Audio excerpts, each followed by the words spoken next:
ዶክተር ደብረጽዮን ገብረ ሚካኤል ፕሬዝዳንት ሆነው ተመረጡ። ሌላው ጥረት ነክሷል። ብፁዕ አቡነ ማርቆስ ስልጣን ያልፋል ሲሉ ተናገሩ። ቅዱስ ሲኖዶስ ምልአተ ጉባኤውን ጀምሯል። የአህመዲን ጀበል ምስጢራዊ የድምጽ መረጃ ከእጃችን ገባ። ውድና ኩራት ቤተሰቦቻችን፣ ውድ ኦርቶዶክሳውያን እንዴት አላችሁ? እንዴት ቆያችሁ? እንዴት ሰነበታችሁ? ያሮስ ነው። እንዴት ነው ግን? ሰብስክራይብ ያደረጋችሁ ነው? ላይክ ሼር የተደረገ ነው? ያሮስ የእናንተም የኛም ነው። በጎዳና ላይ ያላችሁ፣ በስደት በጭንቀት በመን በእስር በምርኮ በመሪንም ባያላችሁ እህቶች፣ ወንድሞቼ፣ እናቶቼና አባቶቼ ሁላችሁም ይህ ቻናል የእናንተም የኛም ነው።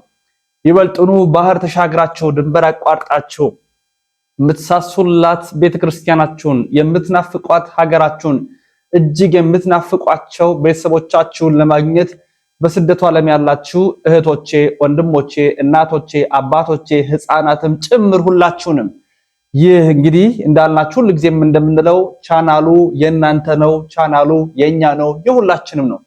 ባላችሁበት ሁሌ እናስባችኋለን። ከኃጢአት በቀር የልቦናችሁ መሻት ሁሉ እንዲፈጸም ምኞታችን ነው። ዛሬ ከምንመለከታቸው የቪዲዮ ጥንክሮች መካከል በቅዱስ ሲኖዶስ ምልአተ ጉባኤ የምናነሳቸው ጉዳዮች ይኖሩናል። እንዲሁም ደግሞ ወደ ትግራይም ሄደን አንድ መረጃ እናስደምጣለን። ነገር ግን እናንተ ላይክ በማድረግ ሼር በማድረግ ቤተሰብ በመሆን አጋርነታችሁን ታዲያ ስታሳዩን ነው የማይቋረጥ ድጋፋችሁ ያስፈልገናል። ሁላችሁም ላይክ በማድረግ እንድትጀምሩልን እንሻለን። በቅድሚያ ጳጳሳቱ ከኋላ ታቦተ መድኃኔዓለም ከፊት የሆነበትን የምስካየ ኅዙናን መድኃኔዓለም ገዳም ላይ የታየውን እጅግ አስደናቂውን ምስል ላጋራላችሁ። የምትመለከቱት ምስል ብፁዓን አባቶቻችን ሊቃነ ጳጳሳቱ ለቅዱስ ሲኖዶስ ምልአተ ጉባኤ ሁሉም አዲስ አበባ ተገኝተዋል። ታዲያ በበዓለ መድኃኔዓለም በትናንትና ዕለት ደስ በሚያሰኝ ስርዓት ተገኝተው ብፁዓን ሊቃነ ጳጳሳቱ ብዙሃኑ ሁሉም ማለት በሚያስደፍር ሁኔታ ተገኝተው በምስካየ ኅዙናን መድኃኔዓለም በዓለ ክብር አክብረዋል። አንድ ምስል ተጋራ። መድኃኔዓለም ከፊት ጳጳሳቱ ከኋላ የኛ ቤተክርስቲያንን በግልጽ የሚያስተምር በግልጽ የሚያሳይ ስርዓት አምልኮ ምን እንደሚመስል ቀዳሚው ማን እንደሆነ የሚያሳይ መድኃኔዓለም ከፊት ሊቃነ ጳጳሳት አባቶቻችን ከኋላ ምእመናን ካህናት ምእመናን ደግሞ ከኋላ ከጳጳሳቱ ኋላ ሆነ። የስርዓት ቤት ናት ስንል የመዋቅር ቤት ናት ስንል ሐዋርያዊ ቅብብሎሽ አሏት ስንል በእውነት ሁላችሁም ይንጻፍ ኦርቶዶክስ እውነተኛ ሃይማኖት ናት፣ ቀጥተኛ መንገድ ናት ያላችሁ ጻፍ። ገብቼ ኮመንት የምታደርጉትን ሁላችሁም ላይክ አረጋለሁ። ስለ ቅድስቲቷ ኦርቶዶክስ ትክክለኛ የምትሉትን የውስጣችሁን ሐሳብ ጻፉ። ኦርቶዶክስ ቀጥተኛ እውነተኛ መንገድ ናት። ይሄ ምስል ብቻውን የሚሰብከው የራሱ የሆነ ወንጌል አለ። ቀዳሚው እሱ ነው፣ ተከተሉኝ አይደል ያለው ሐዋርያት። ከኋላ ካህናቱ ደግሞ ከኋላ ሊቃነ ጳጳሳት ከኋላ ምእመናን ከኋላ ዲያቆናቱ ተከትለውት መድኃኔዓለምን ያጅቡታል። ይህች ቤተክርስቲያን በሰማይ ያለው ስርዓት በምድር እንዲገለጥ አድርጓል። እና ይህ ምስል ሳይ እጅግ በጣም ነው ደስ ያለ። አሁን ያለብን ብዙ መከራዎች ቢኖርም ብዙ መፈናቀል ቢኖርም ብዙ ጥያቄ ቢኖርብንም ብዙ የውስጥ ጭንቀት ቢኖርብንም ብዙ ችግር ቢኖርብንም ግን የነፍሳችን ሰላም የሚመለሰው መዓዛችን ልብሳችን ክርስቶስ ኢየሱስ ነው፣ መድኃኔዓለም ነው። አንዱ ስለ ሁሉ ሞት አይደለም የሚለው መጽሐፍ። ክርስቶስ ሞገሳችን፣ ክርስቶስ ቀንዳችን፣ ክርስቶስ መሪያችን፣ ክርስቶስ ልብሳችን፣ ክርስቶስ መሪያችን ፊት ለፊት ሆኖ እኛን የሚራዳ የሚጠብቅ የሚመራን ክርስቶስ ኢየሱስ ነው። አባቶቻችን ይህንን ወንጌል ሰበኩልን። በጣም ደስ ያለኝ ምስል ስለሆነ ነው።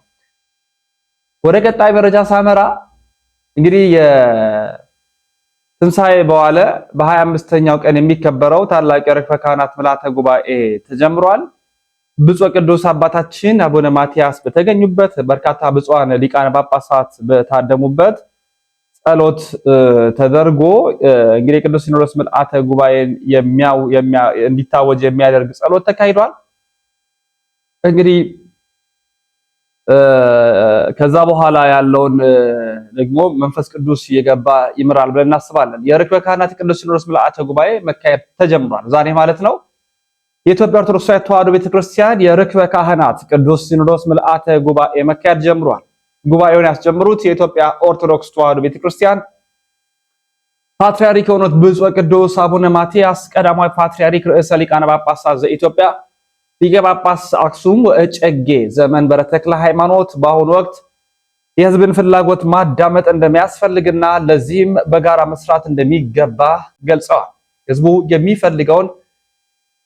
የሚፈልገው በአንድነትና በእኩልነት መኖር፣ በሰላም ወጥቶ መግባት፣ ፍትህን ማስፈን፣ ለኑሮ የሚበቃ ምጣኔ ሀብትን ማግኘት፣ የእምነት ነፃነትና እኩልነትን ማረጋገጥ ነው ያሉት ብፁዕ ቅዱስ ፓትርያርኩ ሕዝቡ የሚፈልገው ከተሟላለት የሚጠበቅበትን ከማድረግ ወደ ኋላ እንደማይልም አክለው ቅዱስነታቸው ነግረውናል። ሁላችንም ችግሮቻችንን በሰላም ብቻ ለመፍታት ተባበሩ።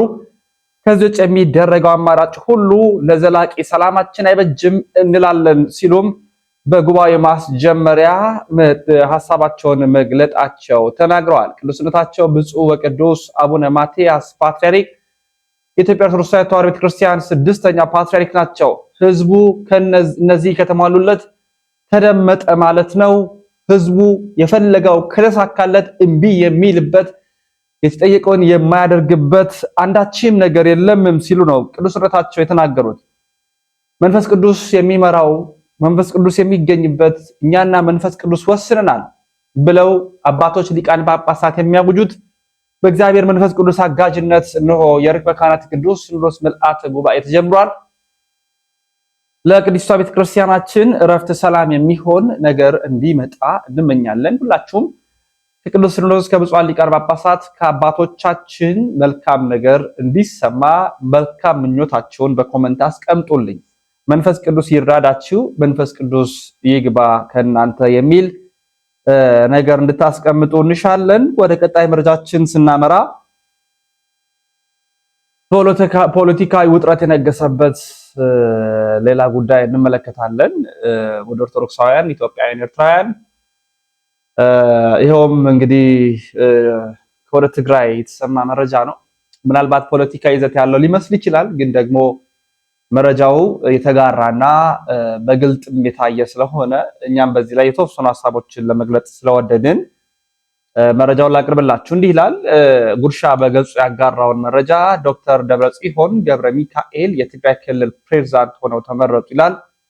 ዛሬ በተካሄደው ስድስተኛው በትናንትናው ዕለት የወጣ መረጃ ነው። በስድስተኛው ዘመን ስድስተኛ መደበኛ ትግራይ ምክር ቤት ጉባኤ ዶክተር ደብረጽዮን ገብረ ሚካኤል በአብዛኛው ድምፅ የክልሉ ፕሬዝዳንት ሆነው በይፋ ተመርጠዋል። በዚህም ስብሰባ ላይ ወይዘሮ ኪሮስ ሀጎስ አፈ ጉባኤ፣ ወይዘሮ ምህረት በርሄ ደግሞ ምክትል አፈ ጉባኤ ሆኖ ተሰይሟል። ምክር ቤቱ ስራውን በይፋ የጀመረው የፕሪቶሪያ ስምምነት በፌዴራል መንግስት በኩል ተጥሷል በሚል ሲሆን አዲሱ ፕሬዝዳንትም እስከ ቀጣዩ ስብሰባ ድረስ በአስፈጻሚ አካላት ላይ አስፈላጊውን ማስተካከያና ሹመት እንዲያደርጉ ሙሉ ስልጣን ተሰጥቷቸዋል። ይህም እርምጃ በትግራይ ፖለቲካዊ መድረክ አዲስ ምዕራፍ የከፈተ ሲሆን ከፌዴራል መንግስቱ ጋር ያለውንም ግንኙነት ወዴት ሊያመራ እንደሚችል የብዙዎችን መነጋገሪያ ሆነዋል ሲል ጉርሻ ገጹ ላይ አጋርቷል። ይሄንን ተከትሎ ደግሞ የዶክተር ደብረጽዮን ገብረ ሚካኤል የትግራይ ክልል ምክር ቤት እንግዲህ ፕሬዝዳንት አድርጎ መሾሙን ተከትሎ በፌዴራል በኩል ያሉት ጀነራል ታደሰ ወረደ ደግሞ ትግራይ በአሁኑ ወቅት በተሰባሪ ሰላምና በጦርነት መካከል ያለች በጣም ጠባብ መንገድ ነች ሲሉም ተናግረዋል።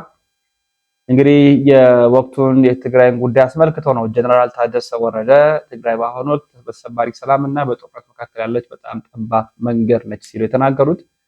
ልንጸልይ ይገባል። ምክንያቱም እግዚአብሔር እንዲሰማ እንፈልጋለን። ከልብ የሆነ ጸሎት ያሻዋል። ምክንያቱም በጣም ብዙ በሚሊዮን የሚቆጠሩ የተገደሉበትን ታሪክ የምንረሳ አይደለንም። ያ ታሪክ አሁንም ምናልባት የሚደገም እስኪመስል ድረስ ነገሮች እያንዣበቡ ነው።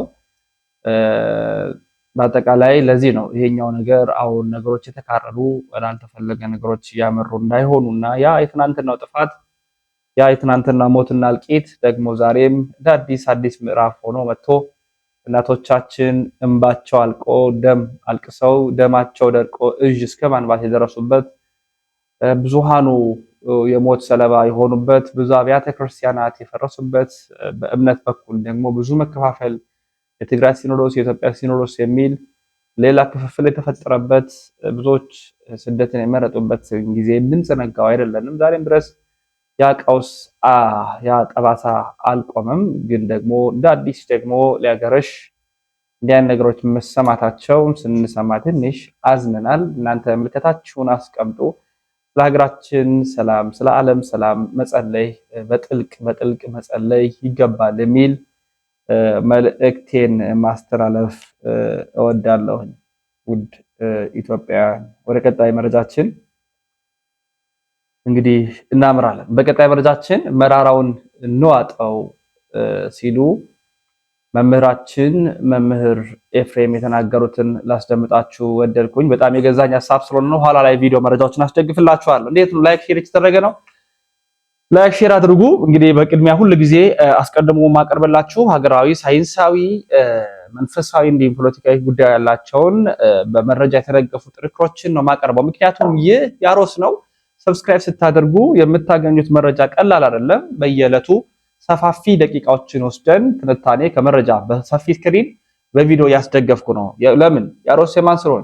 የሁላችንም ስለሆነ። ያሮስ የእናንተ የኛም ነው ያላችሁ ጻፉ። አዘጋጅ አቅራቢው አሁንም እኔ ወንድማችሁ ሉል መብራቱ ነኝ። በማህበራዊ ሚዲያ የዚህ ሰሞን መነታረኪያ የነበረ አንድ ጉዳይ ነበር። ሁላችንም እንደምናውቀው የኮሜዲያን እሸቱ ጉዳይና የእህታችን ባምቢ ጉዳይ በጣም መነታረኪ አነጋጋሪ ምልልሶች የነበሩበት ነው። ይህንን ተከትሎ መራራውን እንዋጥ ሲሉ መምህር ኤፍሬም ተስፋ ደስ የሚያሰኝ ጽሑፋቸውን ገልጠዋል። ከህይወቷ በፊት ገንዘቧን ለምን ፈለጉት የሚል ሐሳብ ማለት ነው። ባስደምጣችሁ ደስ ይለኛል። ጽሑፉን እንደሚከተለው ላቅርብላችሁ። እንዲህ ይላሉ መምህር ኤፍሬም ተስፋ። መሰረታዊ ጥፋት የተፈጸመው በልጅቷና በእሸቱ መካከል አይደለም። ነገር ግን ይህች ልጅ ገቢ ለመሰብሰብ የፈለጓት እውነት የገዳሙ መነኮሳት ናቸው? ዓላማውስ ምንድን ነው? ገዳሙን ለማስነቀፍ የፈለጉት ስውር ኃይሎች እጃቸው የለበትም? ይጠይቃል። ቤተክርስቲያን እናት ናት። እናት ቆሻሻ ላይ የወደቀ ልጇ እንኳን ሲያለቅስ ብታገኘው ተጸይፈው አታልፍም። እስከ ቆሻሻው ተቀብላ ታጥበዋለች። ነገር ግን ወዲያውኑ አብላኝ አጠጣኝ አትለውም። የሚቀድምባት ሕይወቱ ስለሆነ ስለ እህታችን የተጻፉ ሐሳቦች የሚያሳዩትም ልጅቷ የምትረዳበት እንጂ እርጅን የምትልበት ጊዜ አልነበረም። ኃጢአተኛ ስለሆነች የተፈረደባት አይደለም፣ ማንም ጻድቅ የለምና። ነገር ግን የተገለጠ ስህተት ብቻ ሳይሆን ነውርን እንደ ጽድቅ እስከ ማስተማር ደርሳ ከነበረች እርሷን ማስተማር ማገዝ እንጂ በእርሷ ላይ ኃላፊነትን መጫን ፈጽሞ ስህተት ነበረም። ቤተክርስቲያን በኃጢአት የቆሸሸ በንስሐ እንዲመለሱ የምትጥር ቤት ናት። ይቀጥላሉ አባታችን። ይሄው ማለት ኃጢአተኛ ሆነን ቤተክርስቲያንን አንረዳም ማለት ግን አይደለም። ወይንም ቤተክርስቲያን የጻድቃን ብቻ ናት ማለትም አይደለም። ነገር ግን በአደባባይ የምናስተላልፈው ነገር ሁሉ በተግባርም በቃልም ካስተምሯ የሚቃረን ከነበረ የመማሪያ ጊዜ የንስሐ ሰዓት ትሰጠናለች። ንስሐ ብንገባም የማገገሚያ ጊዜ ያስፈልገናል። የራስን መስጠትና ውክልና ወስዶ ማስተባበር ፈጽሞ ለየቅል ናቸውና በተገለጠ ነውርና ነቀፋ እያልን የመምራት ኃላፊነት አትጭንብንም። ልብ በሉም። ምክንያቷም ተመራጭም ሌላውም እንዳይጠፋ ስለምትፈልግና ኃላፊነት ከባድ መሆኑን ስለምትረዳ ነው። ቤተ ክርስቲያን የመጀመሪያ ዓላማ ከተደበቀም ከተገለጠም ኃጢአት እያራቀች መጠበቅና ማሳደግ ነው። ይህችን ሴት ማስተማርና ማገዝ መንፈሳዊነትን ማለማመድ ገንዘቧን ከመፈለግ ይቀድም ነበረ። አንዲትን ሴት ለገንዘብ ብቻ መፈለግ እንኳን የገዳም የሕዝባዊ ደብር መገለጫ አይደለም። በገዳሙ ስም የሚንቀሳቀሱትስ እውነተኛ የገዳሙ አባቶች ናቸውን የሚል ጥያቄ ያስነሳል። ቤተክርስቲያን ኃጢአተኛን አትጸየፍም። ነገር ግን የራሱን ሸክም በከበደው ሰው ላይ ሌላ ሸክም አታከብድም። መፍትሄው እህታችን ከወንድማችን እሸቱ መለሰ ጋር ማስታረቅ፣ ሁለቱም ስለ ክርስቲያናዊ ፍቅር ሲባል ከልብ እንዲረዳዱ ማድረግ፣ በመቀጠል እርሷና ሌሎች ወጣቶችን ፈተና የራቀላቸው አረጋውያን አባቶችን መድቦ ማስተማርና ነፍስን ስለማዳን መስራት ያስፈልጋል። ቅዱስ እግዚአብሔር የቤተ ክርስቲያን ክብርን ይጠብቅልን፣ ሁላችንንም ማስተዋሉን ያድለን ሲሉ መራራውን እንዋጠው ከህይወቷ በፊት ገንዘቧን ለምን ፈለጓት ሲሉ መምህራችን መምህር ኤፍሬም ተስፋ ደስ የሚያሰኝ ሐሳባቸውን የሚያስደንቅ መልእክታቸውን ገልጠውልናል። በእውነት እኔ በጣም የገዛኝ ሐሳብ ነው፣ የወደድኩት ሐሳብ ነው። በዚህ ሐሳብ ላይ ሐሳባችሁን አስቀምጡ። እንዴት አያችሁት? እንዴት ተመለከታችሁት? በእውነት እኔ በጣም ገዝቶኛል። ምክንያቱም ከገንዘቡ በፊት የሚቀድመው ህይወት ነው። ሊታሰብ የሚገባው የሷ ህይወት ነው። የሷ ብቻ ሳይሆን የሁላችንም ህይወት ነው። ነገሩ ግን አሁን እየሆነ ያለው ገንዘብና ገንዘብ ብቻ ትኩረት ስለሚሰጥበት ማን ከምን ይምጣ እንዴት ባለው ሁኔታ ውስጥ ይሁን ዞር ብሎም አይታይም። ያ ሊስተካከል ይገባዋል እንላለን። የቅድስቷ ቤተክርስቲያናችን ጉዳይን ወደሚመለከቱ የቪዲዮ ጥንክሮቻችን እናምራለን። በቅድሚያ እንድንመለከት የምወደው ጉዳይ አሳዛኙን መረጃ ላስደምጣችሁ። አርሲ ሽርካ ቤተክርስቲያን ዛሬም ያነባችበት ያለ ጉዳይ ነው። ከዛ በፊት ግን የኮሜዲያን እሸቱን ጉዳይ ማንሳቴ ካልቀረ አንድ ወንድማችን በጣም ደስ የሚል ገና የልጅ አዋቂ ነው ምልከታውን እንዲያስቀምጣል ንካት ይኖዋት እኔ ግን እሸቱ 100% ትክክል ነው ባይ ነኝ። እንዴት ባምቢን አሲን ኤግዛምፕል ተጠቀመ እንጂ ስንት በእንደዚህ አይነት መንገድ የኃጢአት ገንዘብ ለቤተክርስቲያን የሚሰበሰቡ ሰዎችን እኮ ያጋለጠው። ታዲያ እንደዛ ከሆነ እኮ እነሱ ብሎ ማውራት ይችል ነበር። ፐርሰናሊ የሷን ስም መጥቀስና የሷን ድርጊት መናገር ለምን አስፈለገው? ስሟን እኮ አልጠቀሰ። ትንብሪን ሊያስቀምጠው የሚስቱን ፎቶ ነው።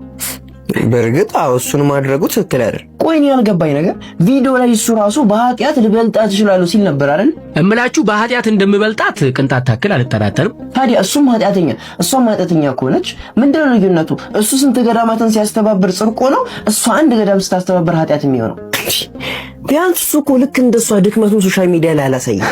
ተከታዮቹን ምን ያለው ወገን ለወገናችሁ ከምትከራከሩ መሀል ላይ ሆናችሁ የሁለታችሁን ሐሳብ ያመዛዘነ ወጥና ትክክለኛውን ሐሳብ ላይ ብትደርሱ ማለት እሱም በራሱ መንገድ ትክክል ነው፣ አንተም በራሱ መንገድ ትክክል ነህ። እሺ መሀል ላይ ያለው ህዝብ ማንንም ነው ይከተል? ህዝቡን እኮ ግራ አጋባችሁት። እንደ አንድ ብልህና ማስተዋል የሚችል ሰው እኮ መሀል ላይ ሆናችሁ ከሁለቱም ወገን የሚነሳውን ጥያቄ ብትመረምሩ ኖሮ ስህተቱ የቱ ጋር እንዳለ ትክክለኛው ሐሳብ የቱ እንደሆነ ትረዱ ነበርኩ። እሺ እኛ ምሁር እና አጠቃላይ እውነታው ምንድነው? እባክህ በጣም አሪፍ ጥያቄ። ይኸውላችሁ ልብ ብላችሁ ስሙ። በመጀመሪያ ሁለቱም ትክክል ናቸው፣ ትክክልም አይደሉም። እንዴት? ቆይ ላስረዳችሁ። ከእሸቱ ልጀምር። እሸቱ ያነሳው ሐሳብ እንደ ቤተክርስቲያን ሕግና ስርዓት ሲታይ ትክክል ነው ኦፍ ኮርስ። ነገር ግን ስህተቱ ሐሳቡን ያነሳበትና ያቀረበበት መንገድ ነው በትክክል። በመጀመሪያ ማንም ሰው ንጹህ ስለሆነ ወይም ኃጢአተኛ ስላልሆነ አይደለም ቤተክርስቲያን የሚያገለግለው ንጹህ ለመሆኑ እንጂ። ሲቀጥል ደግሞ የትኛውም ሰው ምንም ያህል ቢበድል የትኛውም ያህል ኃጢአተኛ ቢሆን ቤተክርስቲያን ከመግባቱም ሆነ ማገልገል አይከለከልም። ነገር ግን ሕግና ስርዓት የሚባል ነገር አለ። መጽሐፍ ቅዱስ ሁሉ በስርዓትና በወጉ ይሁን እንደሚለው ቤተክርስቲያን ሁሉንም እንደ ድክመቱ ብትቀበልም ግን የምትቀበልበት ሕግና ስርዓት አላት። ታዲያ ከዚህ ሐሳብ አንፃር ባምቢን ጨምሮ እነዚህ ቲክቶከሮች ሲመዘኑ ትክክል አይደሉም። ስለዚህ በዚህ መንገድ እሸቱ ያነሳው ሐሳብ ትክክል ነው። ታዲያ እንደዚህ ከተረዳው ስህተቱ ምኑ ጋር? ስህተቱ ሐሳቡን አንስቶ ያቀረበበት መንገድ ነው። አንድን ትክክል ያልሆነ ድርጊት ስንናገር የአንድን ሰው ስም ፐርሰናሊ ማንሳት ወይም ድርጊቱን መናገር ክርስቲያናዊም ሆነ ሰብአዊ ስነ ምግባርን አይወክልም። ለዛ እኮ ነው አባቶቻችን ስብከተ ወንጌል ላይ እናንተ ሳይሆን እኛ ብሎ ራሳቸውንም አካቶ የሚናገሩት። ወደ ባምቢ ስመጣልህ እውነቱን ለመናገር ባምቢ ትክክል ከሆነችበት ይልቅ ስህተቷ ይበዛል። አንድ ትክክል ልትሆንበት የምትችለው ብቸኛው መንገድ ቢኖር ይቺ ልጅ ሶሻል ሚዲያ ላይ ያላትን ተጽዕኖ ለቤተ ክርስቲያን መስዋዕት ለማድረግ ማሰቧና ቢያንስ ልክ እንደ ሌሎቹ ዓለማዊ ኮንተንት እንደሚሰሩ ቲክቶከሮች አይኔ ኃጢአተኛ ነኝ ለእንደዚህ አይነት ነገር አልበቃውም ብላ ከቤተ ክርስቲያን ጎን ለመቆም አልቦዘነች። በጣም አሪፍ። አሁን አግኝተዋል። ስንቶቹ ናችሁ በእናትህ በእንደዚህ አይነት መንገድ ከቤተ ክርስቲያን ይራቁት? ልክ ነህ። ነገር ግን የባምቢ ትልቁ ስህተቷ የቱ ጋር እንደሆነ ታውቃለህ? ይቺ ልጅ መጀመሪያም በሰው አይኑ ስትገባ በመልካም መንገድ አልነበረም። ግን እግዚአብሔር ይመስገን የሆነ ቀን ወደ ራሷም ወደ እግዚአብሔርም ተመለሳ ሰው ረስቶላት ነበረ፣ ወዷትም ነበረ። ግን ይቺ ልጅ በሰው መቀጠል አልቻለችም። የሆነ ጊዜ ላይ ወደ ቀድሞ ስትቷ መመለስ ጀመረች። ስለዚህ ያን የሚያስጎመጁን ለዝሙት ቀስቃሽ የሆነውን ሰውነቷን ገላልጣ ስታሳያቸው ከመንፈሳዊ ሕይወት ይልቅ ለዝሙት የተገዙ ተከታዮችን አፈራች።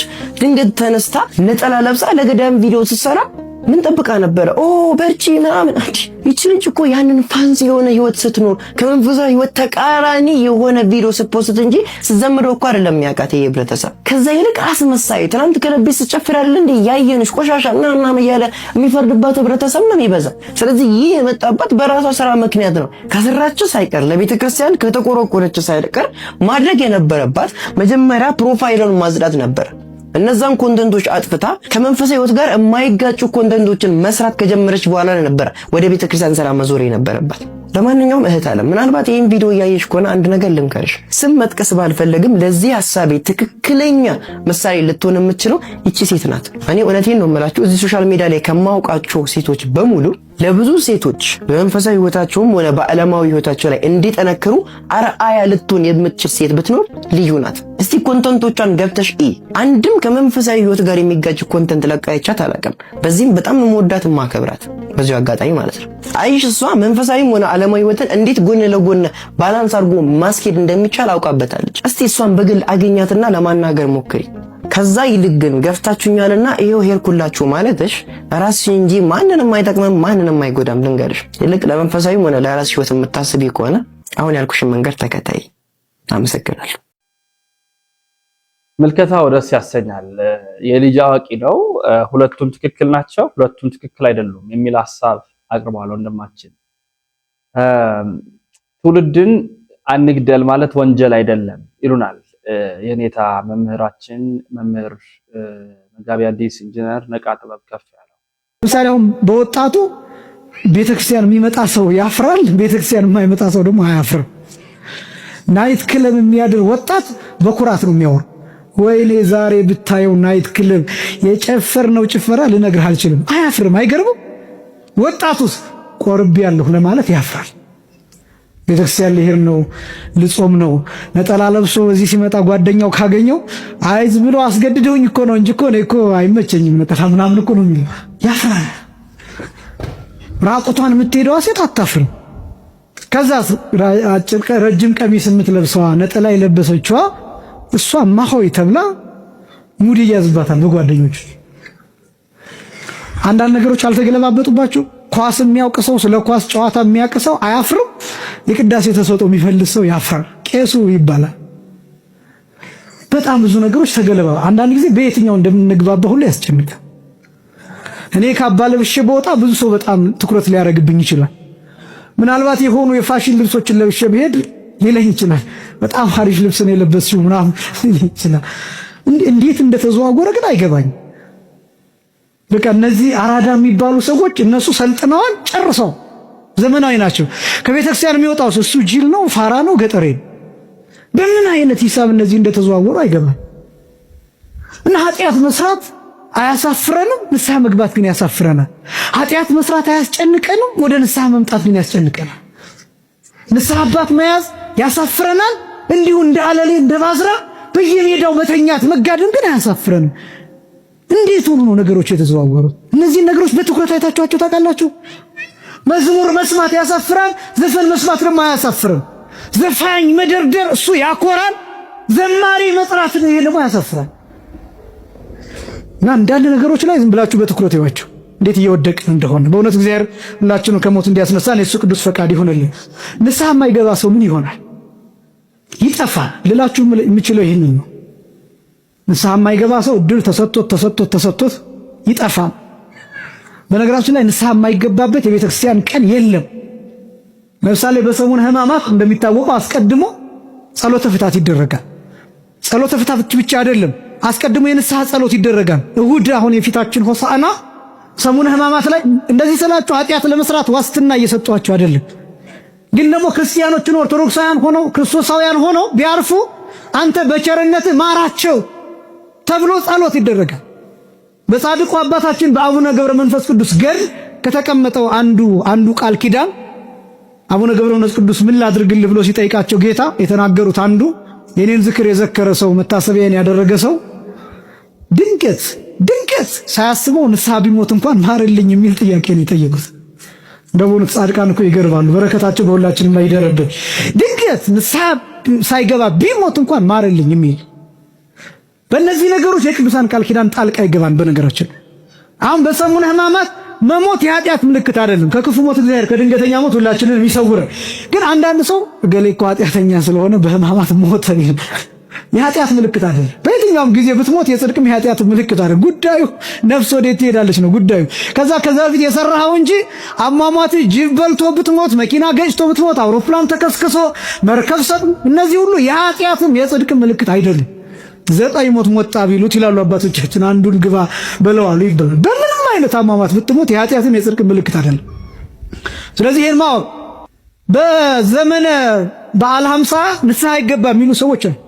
የለም የቤተክርስቲያን ትምህርት እንደዛ የሚል የቤተክርስቲያን ትምህርት የለም። በነገራችን ላይ ንስሐ ይገባል። በበዓለ ሃምሳ ንስሐ ይገባል። ለምን? ኃጢአት ይሰራል። ኃጢአት በሚሰራበት ዘመን ሁሉ ንስሐ አለ። ኃጢአት ባለበት ሁሉ ንስሐ አለ። ኃጢአት ባለበት ሁሉ ምን አለ አልኩሽ? በበዓለ ሃምሳ ንስሐ አይገባም ሳይሆን የንስሐ አሰጣጡ ግን ይለያያል። ስግደት አይሰጥም ለምሳሌ፣ ጾም አይሰጥም ለምሳሌ። በበዓለ ሃምሳ ኃጢአት አትስሩ፣ አትዘኑ፣ አታልቅሱ። ምክንያቱም በዓለ ሃምሳ የደስታ ጊዜ ነው። ግን ደግሞ የደስታ ጊዜ ነው ስለተባል 24 ሰዓት እየበላ ጨፍር፣ የፈለግካት ሴት ጋር ተኛ፣ የፈለግሽው ወንድ ጋር ተኛ አይደል እንዴ? ሰው እየበላ እየጨፈረ እየሰከረ መጠጥ ቤት እያደረ ቱቦ ውስጥ እየተኛ ከሚስቱ ውጭ ሌላ ሴት ጋር እየሄደ ሐዋሳ ላንጋኖ እየሄደ ሶደሬ እየሄደ በኃጢአት እየወደቀ ይህን ዋስትና ወስዶ ንስሐ አልገባም እንዴት ይባል?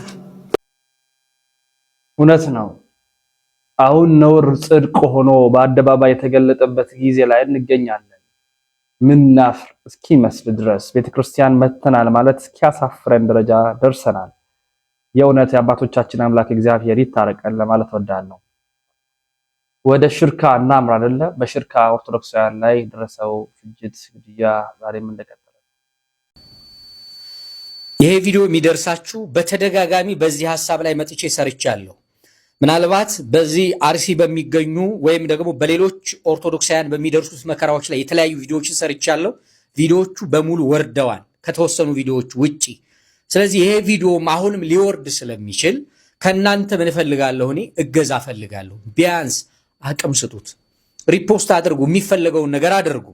ስለዚህ የነዚህ የሚሞቱ ሰዎች መጨረሻው ምንድን ነው? የኦርቶዶክሳውያን ሞት የሚቆመው መቼ ነው? ለዚህስ የሚመለከታቸው አካላት መቼ ወጥተው ነው የሚያወግዙት? ማን ነው ይሄንን አቤት ብሎ ይሄ ጉዳይ የኔ ነው ብሎ ተሰምቶት? ምክንያቱም ሄደን ወንጌል የሰበክናቸው ክርስትናን ተነስተው ክርስቲያንን ናችሁ ብለን አጥምቀን የሰየምናቸው እኛው አገልጋዮች ነን። ለነዚህ በጎች መቼ ነው እኛ እረኞቻችሁ ነንና መሞት የለባችሁም ብለን ድምፅ ምን ሆናችሁ መቼ ነው? እስከ መቼ ድረስ ነው እንዲህ አይነቱ ነገር እንዲቆም እልባት እንዲያደርግ ከፊት የምንቆመው? ምናልባት የተለያዩ ወንድሞች ለዚህ ጉዳይ ላይ ሲጮሁ እያየን ነው። የወንድሞቻችንን ቪዲዮ እየታየ አይደለም። እንዲህ አይነት ስራ የሚሰሩትንም ሰዎች እያሳደዱ የሚያሸማቅቁ ሚዲያዎቻቸውም እንዲዘጉ የተለያየ ነገር የሚያደርጉ ሰዎችንም እያየን ነው። መሬት ያለው እውነትና የምንሰማው ነገር በጣም የተለያየ እየሆነ ነው እና ኦርቶዶክሳውያን ኢትዮጵያውያን እባካችሁ እንዲህ አይነትን ነገር እናውግዝ። ሞት ኃጢአት ነው። የሰው ልጅ የሥላሴን ህንፃ ማፍረስ እጅግ በጣም ከባድ ነው። ከባድ ቅጣት ያመጣል። ስለዚህ የሰው ልጆች ደም ሊቆም ይገባል። ስለዚህ ይሄንን የሚመለከታችሁ አካላት ከፊት ሆናችሁ እልባት እንዲያገኝ እባካችሁ አሁን እንለምናለን። ገዳዮች ብትገድሉም እናንተም ነገ ሟቾች ናችሁ። እንግዲህ የቅዱስ ሲኖዶስ ምልዓተ ጉባኤ መጨረሻ ትኩረት ቢሰጥበት እልባት ቢሰጥበት ምኞት አይደለም ብለን እንመኛለን። እግዚአብሔር ቢገባበት እግዚአብሔር ቢያስታርቀን ብለን እናስባለን። አርሲ ላይ ምን አይነት ስትራቴጂካዊ ነገር ይደረግ እንደነበረ፣ ምን አይነት አደገኛ ስራ ይሰራ እንደነበረ ሁለቱም ቪዲዮዎች በተከታታይነት ላሰማችሁ። አንደኛው ሰዎች ናቸው ሁለቱም። አንደኛው አህመዲን ጀበል ይባላል። እንደ ስልታዊ ነገር ይዘው እየሄዱ እንዳለ እና በኃይል የማምከን ስራ ነው የሚሰራው። ግለሰቦች ተደራጅተው ቡድን እንዳይፈጥሩ ማቀብ ነው። እያንዳንዱ ውስጥ ሁለት ነገሮች ናቸው። ቡድኑን በመበታተን ወደ ግለሰብ ለመሞከር መሄድ ነው በቡድን ደረጃ። ቡድኑ በማህበረሰብ ላይ ተጽዕኖ እንዳያሳርፍ ማድረግ ነው። ማህበረሰቡ ይህንን ቡድን እንዲተፋው ሪጀክት እንዲያደርገው እንዳይቀበለው የማድረግ ስራ ነው የሚሰራው። በማህበረሰብ ደረጃ ከሆነ ደግሞ ማህበረሰቡን ወደ ቡድኖች መከፋፈል ነው ጥረት የተለያዩ ቡድኖች ማለት። ሁለተኛ ደረጃ ደግሞ ማህበረሰቡ በሀገር አቀፍ ደረጃ ተጽዕኖ እንዳይኖረው ማድረግ ነው የሚሰራ። ይህም አልሆነም ካለ በሀገር አቀፍ ደረጃ የሀገሪቱ ህዝቦችን ወደ ማህበረሰቦች በመከፋፈል አንድ ተጽዕኖ ፈጣሪ የተባለው ማህበረሰብ በሀገር ደረጃ የነበረውን ኢንፍሉዌንስ ማሳጣት ነው። ይህም አልሆነም ካለ ሀገሪቱ ተጽዕኖ ፈጣሪ እንዳትሆን ራሷ ሀገሪቷ ላይ ነው ታርጌት ነው የሚሰራው። በዚህ ልክ ነው ይህን ማህበረሰብ ለመበታተን ለመጉዳት እየጣሩ ያሉት። ለሚመለከተው ህግ ክፍል ህግ አካላት እንዲደርስ ቪዲዮን ሼር፣ ኮፒ ሊንክ፣ ሪፖስት፣ ዱዊት አድርጉት፣ አድርሱት። ሚኒሊክ ብለህ ታገዝፈውና ኢማሙ አህመድ ሲመጣ ደግሞ ግራኝ የሚል ታፔላ ትሰጠዋል። አክሱምን ትመርጥና የሐረርን ግንብ ትረሳለህ። ላሊበላን ታነሳና ሶፍ ዑመር ዋሻን ትዘነጋለህ። እንግዲህ ይህ ሰው እየተናገረ ያለው ነገር ምንድነው? ሚኒሊክና ግራኝ አህመድን ማነጻጸር፣ ላሊበላና ሶፍ ዑመርን ማነጻጸርን እስቲ እንያቸው። ሚኒሊክ ለጥቁር ህዝቦች ሁሉ የነጻነት አባት የሆነ ሰው ነው። አልሸነፍ ባይነት አገሬን አላስደፍርም ያለ ጀግና የሆነ ሰው ነው። ሚኒሊክ የማረካቸው ወታደሮች እንኳን በእንክብካቤ የያዘ ሰው ነው። ሚኒሊክ በጦር ሜዳ እንኳን ስለሞቱ ወታደሮች የተጸጸተ ሰው ነው። አንድ ሰው ጦር ሜዳ የሚወርደው ወይ ለመግደል ነው ወይ ለመሞት ነው። ሚኒሊክ ግን በጦር ሜዳ የገደላቸው ስለ ጠላቶቹ ያዘነ ሰው ነው። ግራኝ አህመድን ደግሞ እንመልከተው። ግራኝ አህመድ በቱርኮች ታግዞ ካህናትን፣ ክርስቲያኖችን እንደ ፋሲካና እንደ ገና በግ አጋድሞ አንገታቸውን ያረደ ሰው ነው።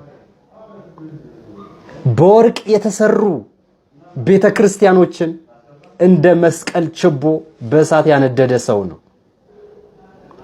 የኢትዮጵያ ሀብት ንብረት እንደ እውነቱ ከተባለ የኢትዮጵያ ብዙ ነገሯ ጉስቁልናዋ የሚጀምረው ከግራኝ አህመድ በኋላ ነው። በግራኝ አህመድ ዘመን ከ10 ክርስቲያኖች አንድ ክርስቲያን ነበረ በሃይማኖቱ ጸንቶ የነበረው። ሌላውስ ወይ ትገደላለህ ወይ ሃይማኖትን ካድ። በግድ የሰውን ሃይማኖት ያስካደ ሰው እንዴት ከዚህ ከጀግና ከምኒልክ ጋር ለማነጻጸር ምን አይነት ሞራን አገኘ? እንደምንስ ያለ ነገር ነው? እንዴት ሊነጻጸር ይችላል? ታሪክ ያበላሸና ታሪክ የሰራ እንዴት ይነጻጸራል? ይቀጥልና ደግሞ ላሊበላና ሶፍ ዑመርን ያነጻጽራል። ላሊበላን እንመልከተው። በቅዱስ ላሊበላ የተሰራ ቦታ ዳግማዊ ኢየሩሳሌም የተባለች ቅዱስ ቦታ ነች። ሶፍ ዑመርን እንመልከታት። ሶፍ ዑመርን ያ ዋሻ የሰራው ማን ነው? እውን ሙስሊሞች ናቸው? ዛሬ ያለው በዚህ ዋሻ ላይ ያለው ጸበል ያለው ስርዓት የሚወክለው ስርዓቱ የእስልምና ነው ወይስ የክርስትና ነው? ታሪኩን አጥንተሃል? ሶፍ ዑመር እንደ ሶፊያ አጊያ የተነጠቀ ቦታ እንደሆነ ታውቃለህ? ሰው እንዴት በሌላ ሰው ታሪክ ነጥቆ እንዴት በሰው ታሪክ ሊኮራ ይፈልጋል? እንደምን ያለ ነው? አንዳንዴ ታሪክ መስራት ሲያቅታቸው የሰውን ታሪክ ወስደው የራሳቸው ማድረግ የሚፈልጉ በጣም ብዙ ሰዎች አሉ። አንድ ነገር ላስታውሳችሁ። የመሐመድ የሙስሊሞቹ ነብይ የመሐመድ ተከታዮች ወደ ኢትዮጵያ ሲመጡ ወደ ኢትዮጵያ ከመጡት ክርስትና የተቀበሉ አሉ። ያንን ታሪክ አይነግሩንም። እነሱ የሚነግሩን ምንድነው? በዘመኑ የሌለ ንጉስ ነክሶ እንኳን በኢትዮጵያ ምድር ላይ በእንደዛ አይነት ስም በኢትዮጵያ ምድር ነክሶ ስለማያውቀው ስለ ነጃሺ ስለ ንጉሱ ነጃሺ እየነገሩ ሰልሟል ይሉ።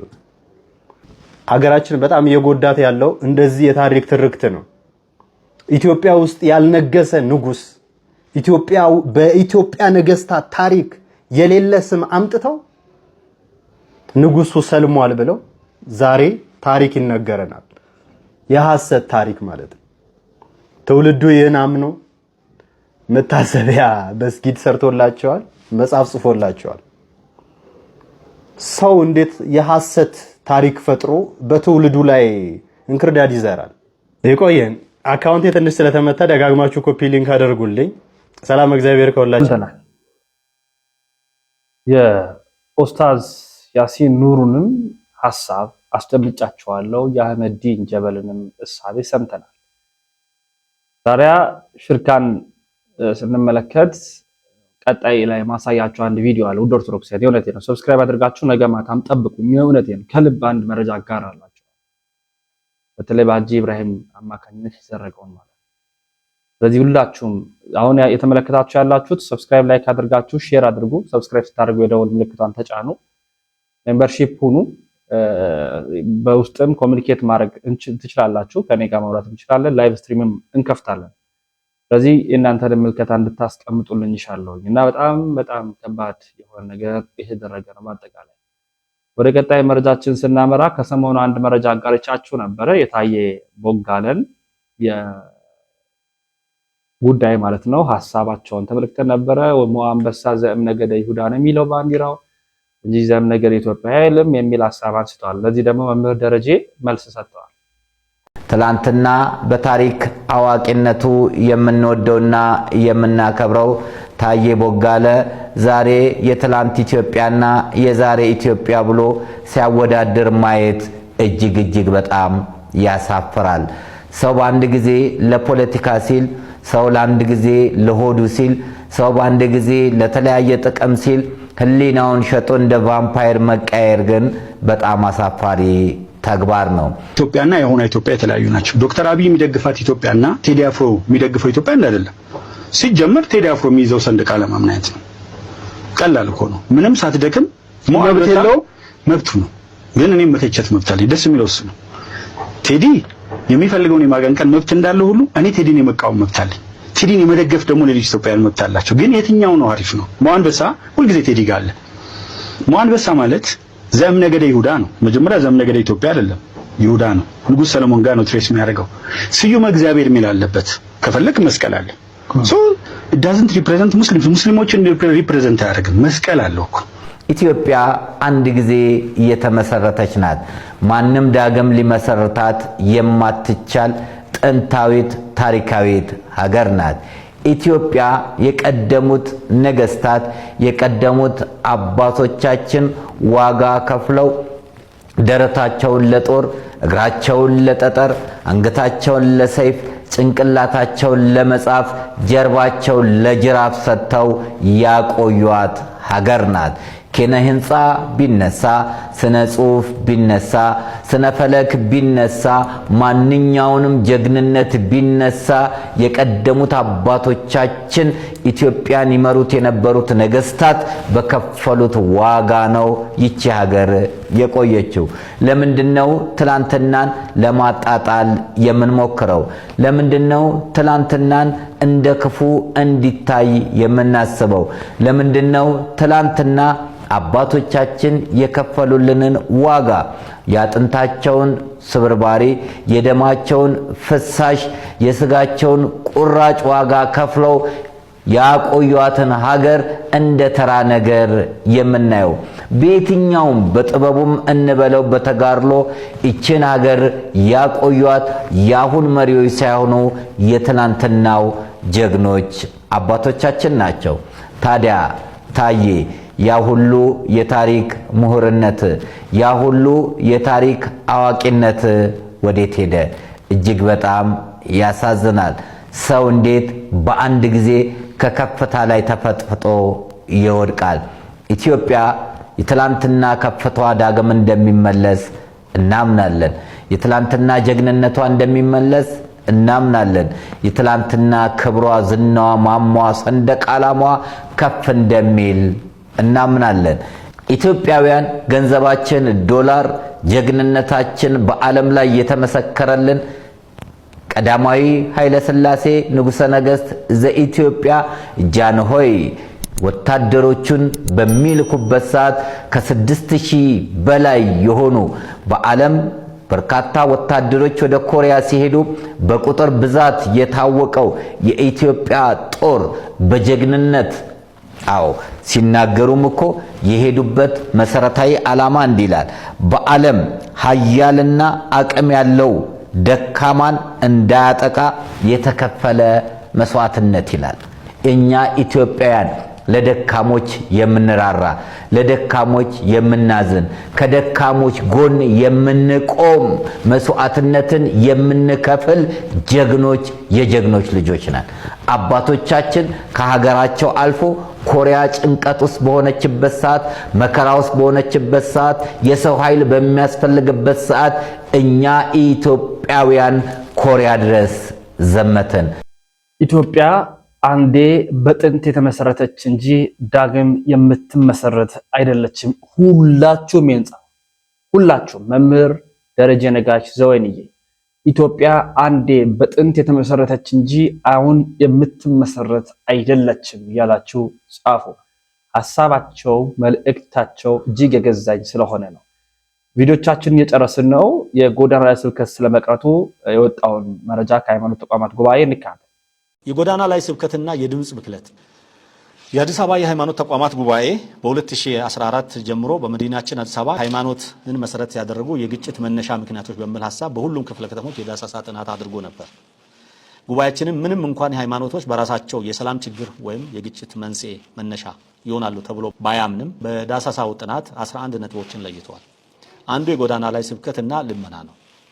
ከጎዳና ላይ ስብከት ጋር ተያይዞ የሚከሰቱ ችግሮች በቀጥታ ሃይማኖታዊ መነሻ ባይኖራቸው በእምነቱ ውስጥ የታቀፉ ግለሰቦች ወይም ቡድኖች ካለማስተዋል ወይንም ታስቦበት ለግጭትና ሁከት ምክንያት የሚሆን ተግባራት ሊፈጽሙ የሚችልበት እድል ሰፊ እንደሆነ የዳሰሳ ጥናት ውጤቱ አመላክቷል። በሌላ መልኩ ግለሰቦች፣ ቡድኖች የሃይማኖት ተግባራቸውን ሲያካሂዱ የሚከተሏቸው ወይም የሚተገብሯቸው መንገዶች ሜተድስ ምንላቸው የሌሎችን መብት የሚጋፋና የሚያስቆጣ ብሎም ወደ ግጭት የሚገፋ ገፊ ምክንያቶች እንደሆኑ ይስተዋላሉ። የጎዳና ስብከት ሲከናወን ከፍተኛ ድምጽ ያላቸው ድምጽ ማጉያዎች ሞንታርቦ መጠቀም፣ አደባባይ ለእንቅስቃሴ በሚያስቸግር መልኩ መዝጋት፣ ማጣበብ፣ ከደንብ አስከባሪዎች የጸጥታ አካላት ጋር መጋጨት፣ ተገቢ ያልሆኑ ቃላቶች መለዋወጥ፣ ለድብድብ መጋበዝ ከቅርብ ጊዜ ወዲህ በአደባባይ የሚደረገው የወንጌል ስርጭትና የጎዳና ስብከት ላይ እየተስተዋሉ የሚገኙ ጉዳዮች ናቸው። በአዲስ አበባ ከተማ በድምጽ ብክለት ምክንያት የሚነሱ ቅሬታዎችን ለመቀነስ የሚያስችል የውይይት መድረኮችንም ተቋማችን በተደጋጋሚ ከአካባቢ ጥበቃ ጋር በመተባበር የመጀመሪያ ደረጃ መፍትሄ እንዲሆን ውይይት መድረኮችን አዘጋጅተዋል። የድምጽ ብክለት ለመከላከል በዋናነት የድምጽ ብክለት መመሪያ የተሰኘ መመሪያ 2011 የወጣ መመሪያ ያለ ሲሆን ድምጽን በዴሲሜል በመለካት የድምጽ መጠን የሚፈጥረውን ችግር ለመቀነስ እየተሰራ ይገኛል። የአደባባይ ስብከት የወንጌል ስርጭት መጽሐፍ ቅዱሳዊ መሰረት አድርገን ወንጌልን ለሌሎች ለማዳረስ ወይም ለማስተማር የምንጠቀምበት በመሆኑ ግልጽ የሆነ የመንግስት ክልከላ ላይኖር ይችላል። ነገር ግን በጊዜ ካውንስሉ ከአባል አብያተ ክርስቲያናትና ቤተ እምነቶች ጋር በመሆን በመተባበር የአሰራር መመሪያና ፖሊሲዎችን አውጥቶ ተግባራዊ ካላደረገ የአካባቢን ሰላም የሌሎችን መብት መጋፋትና አንዱ ለአምልኮ የሚጠቀመው ድምጽ በአካባቢ ላይ የሚያደርሰውን የድምጽ ብክለት ከመጠን በላይ ሆኖ ሌሎችን በቀጥታ የሚረብሽ ማለት ነው ለመቀነስ በሚል ምክንያት የተለያዩ ክልከላዎች ሊቀመጡ ይችላሉ። ምን ማለት ነው?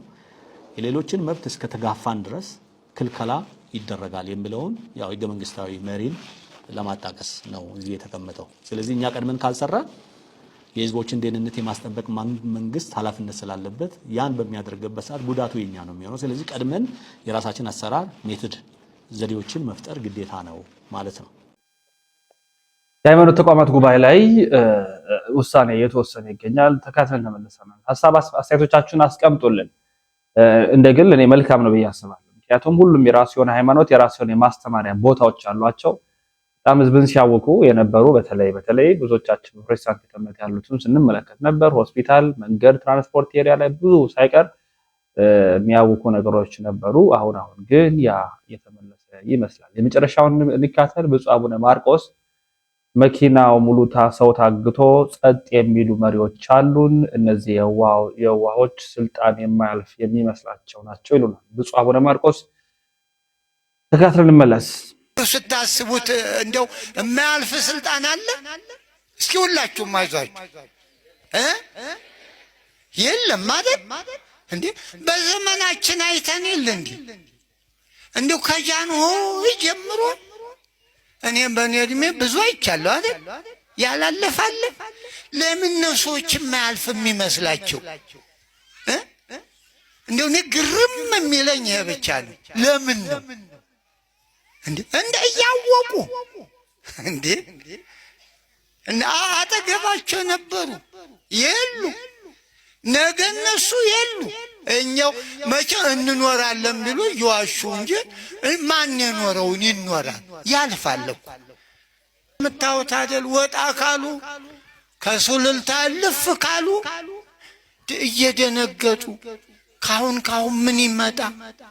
አው መኪና ሙሉ ሰው ተይዞ ይከዳል። መኪና ሙሉ ሰው የት እንደወደቀ አይታይም። ቤተሰብ ጠይቃለሁ ብሎ ሲሄድ ቤተሰቦቹ ስንት ሰዓት ትደርሳለህ? በሩ ቆሞ መጣ ቀረ ሲሉ ጠፋ። አቤት አቤት እንዴት ያሳዝናል! በእውነት እናት አባት ቢሞት ሄዶ አይቀበር፣ ሰርግ አይሰረግ። ከዚህ በላይ ክፉ ቀን አለ አለ? ታዲያ መድኃኒቱ ምንድን ነው? እንደው ክፉን ነገር ብቻ ሳይሆን መድኃኒቱ ምንድን ነው? እስኪ ንገሩኝ። አዎ ትንሽ ስልጣን መቼም ክፉ ናት አይደል? ስልጣን ዛሬ ዓለምን ግራ የሚያጋባ የምታዩት ሰማዩን፣ ምድሩን፣ ባህሩን እያበላሸ ያለ ስልጣን። በየትኛውም ቦታ ባለስልጣኖች ናቸው ዛሬ ዓለምን ግራ ግብት ያደረጉት። ሰው በሀገሩ እንዳይኖር ሰው ሀገር ሄደው ባህሩን የብሱን እና ስልጣን ክፉ ነው። ደግሞ እኮ እንደሚያልፍ ይታወቃል። መቼም በእውነቱ አንድ ባለስልጣን ነገ እንደማይኖር ያውቃል አይደል? እንደው ስታስቡት እንደው የማያልፍ ስልጣን አለ? እስኪ ሁላችሁም አይዟችሁ የለም ማለት እንዴ? በዘመናችን አይተን የለ እንዴ? እንደው ከጃንሆይ ጀምሮ እኔም በእኔ እድሜ ብዙ አይቻለሁ አይደል? ያላለፋለ ለምን ነው ሰዎች የማያልፍ የሚመስላቸው? እንደው እኔ ግርም የሚለኝ ይሄ ብቻ ነው። ለምን ነው እንዴ? እንደ እያወቁ እንዴ አጠገባቸው ነበሩ የሉ፣ ነገ እነሱ የሉ። እኛው መቼ እንኖራለን ቢሉ ይዋሹ እንጂ ማን የኖረውን ይኖራል? ያልፋል እኮ የማያልፍ የለም። ይሄ ነው አልገባን ያለ ዘመዶች። ለሚያልፈው ጥሩ ነገር ብንሰራ ምን አለ? ጥሩ ታሪክ፣ የማያልፍ ታሪክ። አዎ አሁን ኒቆዲሞስ እኮ ዛሬ የለም። ያላለፈው ታሪኩ ነው ኒቆዲሞስ፣ የማያልፍ ታሪክ። አሁን ከፈሪሳውያን አንድ ስመ ዝክር ያለው የለም፣ የኒቆዲሞስ ብቻ ነው። ለምን? እግዚአብሔር ጋር ያደረገው ውይይት። እና እኛም የማያልፈው እግዚአብሔር ጋር ያለው ኑሯችን ነው እንጂ ይሄማ ምን አለው ብላችሁ ነው። ያልፋል። ራሳችሁን አታታሉ፣ አትሞኙ። በፍቅር በሰላም ኑሩ። አዎ በሰላም መኖር ይሰለቻል እንዴ? ይሰለቻል? እስኪ ንገሩ፣ ይሰለቻል? ምኑ ይሰለቻል? በእውነት በሰላም መኖር፣ አብሮ መብላት፣ አብሮ መጠጣት፣ መረዳዳት ምኑ ይሰለቻል? የውስጥ ደስታ አለ እንዴ? ክፉ ነገር እኮ የግድ ህሊና እንዳላርም እየጮኸ እኮ ነው። በጉልበት እኮ ነው የምንኖር። ክፉ ነገር ስናደርግ ይጮሃል እኮ። ኧረ አይሆንም ይላል። ነፍስ ትጮኻለች። ሰው ግን ያን ሁሉ ጥሶ በግድ አደጋ ላይ ይወድቃል። እና ሌሊት የተባለ ያ ነው። ሌላው እንደው እንደምናውቀው በኑሯችን ሌሊት ጥሩ ነው ለጥናት። አው ሰው ሁሉ እንደው ቤት ስብስብ ሲል አየር ንብረቱ ረጭ ሲል ጥናት ይመቻል። ኮሽ አይልም፣ ድምፅ የለም እና ለትምህርት ስለሚመች ነው ሌሊት የሄደው ይባላል። ይሄ ጥሩ ነገር ነው፣ እውነትም ነው። የቀድሙም እውነት ነው። መቼም ቀን ሲከፋ ቀኑ ሌሊት ይሆናል። ቀን ሲከፋ የቀን ስራ ካልሰራ በመንገድ ካልሄደ ምን ቀን ይባላል? ክፉ ቀን የሚባል ይሄ እኮ ነው። ክፉ ቀን ቀኑ ያው 12 ሰዓት ሰዓቱ አይደለም። አዎ ሰው እንደ ልቡ ካልተንቀሳቀሰ ዛሬ እኮ ሰው በቀን አይሄድም እንዴ? የምናየው አይደል?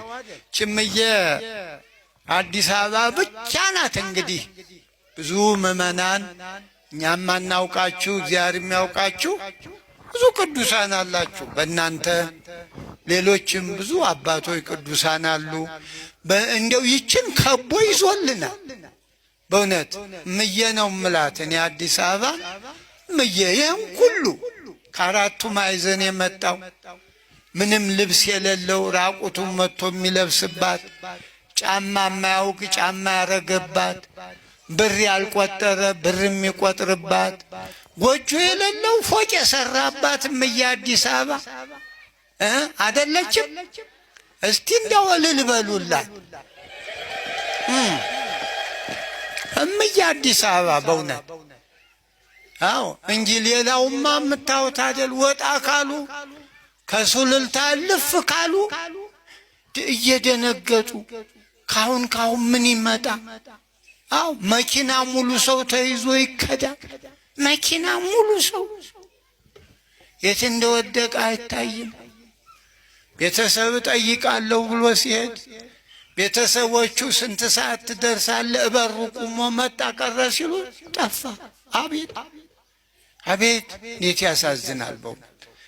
እናት አባት ቢሞት ሄዶ አይቀበር፣ ሰርግ አይሰረግ። ከዚህ በላይ ክፉ ቀን አለ አለ? ታዲያ መድኃኒቱ ምንድን ነው? እንደው ክፉን ነገር ብቻ ሳይሆን መድኃኒቱ ምንድን ነው? እስኪ ንገሩኝ። እስኪ አንድ ሰው ይንገረኝ። መድኃኒቱ ለዚህ ምንድን ነው? ምንም ዝሙ ነው እንጂ አይሰማም የምትሉ ጸሎት ጥሩ ነው። አዎ ስሟንማ ይዛችኋል። እንዴት እንደምጸልዩ ነው እንጂ ለአባታችን ረጅም እድሜ ይስጣቸው እውነተኛ ሀሳብ ስላስተላለፉ ማለት ነው። የተወዳጁ ቤተሰቦቻችን ሰብስክራይብ አድርጉን። ወደ 50 ሺህ እንጠጋ። በየዕለቱ ጠንከር ያሉ ሀሳቦችን፣ ኦርቶዶክሳዊ ጥንክሮችን፣ አገራዊ መረጃዎችን፣ ወቅታዊ ትኩስ የሆኑ ጥንክሮችን አቀርብላችኋለሁ። የቀደመ ያሮስን ቤተሰብ የሆናችሁ ምናልባት የጠፋ ስትሉኝ የነበራችሁ ብዙዎች ነበራችሁ። ይሄው ነው በዚህ መረጃ ወደ እናንተ መጥቻለሁ። ስለዚህ ቤተሰብ ሁኑን፣ ላይክ አድርጉ፣ ሼር አድርጉ፣ ሰብስክራይብ አድርጉ፣ አጋርነታችሁን አሳዩን። ያ ፍቅራችሁ እንዳይለየን። በሱፐር ቻት በሱፐር ታንክስ ደግፉን የቻላችሁትን ያህል ማለት ነው። በላይቭ እንገናኛለን። በቀጥታ ስልክ የደወላችሁ ኮሚኒኬት እናደርጋለን፣ እንወያያለን። እሱም ፕላትፎርም ሰሞኑን እንጀምራለን ማለት ነው። በላይቭ በቀጥታ የተገናኘን ስልክ አስቀምጠን መደዋወል ምንችል ይሆናል ማለት ነው። ስለዚህ ወንድማችሁ መብራቱ ነኝ። ሰብስክራይብ ሼር ይደረግ። በሌሎች ቪዲዮዎች በቀጣይ እመለሳለሁ። ነገ አስቸኳይ መረጃ ስለምለቅ አደራ ነገ ምሽት 1 ሰዓት በዚሁ ቻናል እንገናኛለን። ሰናይ ቆይታ ይሁንላችሁ።